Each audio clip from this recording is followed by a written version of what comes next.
हिंगोलीमध्ये बटकळी ग्रामस्थांनी शोले स्टाईल आंदोलन केलं।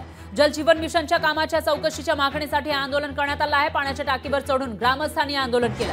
अनेक वेळा तक्रारी करून सुद्धा चौकशी न केल्याने शोले स्टाईल आंदोलन या ठिकाणी करण्यात आलं आहे। तर फक्त एक दोन जण नाही तर सर्व ग्रामस्थ टाकीवर चढले आणि त्यानंतर त्यांनी इथं शोले स्टाईल आंदोलन केलेलं आहे। हिंगोलीमधील बटकळी गावातली ही दृश्य आपण बघू शकतो। या ठिकाणी जलजीवन मिशनच्या कामाच्या चौकशीसाठी इथले गावकरी आक्रमक झाले। त्यांनी शोले स्टाईल आंदोलन केलं।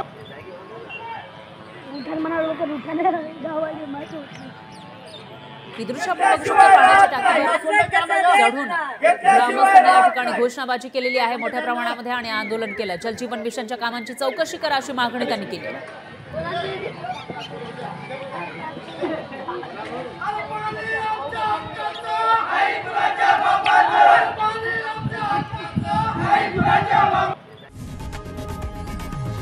लोकशाही मराठी ऐका, पहा, जागरूक रहा।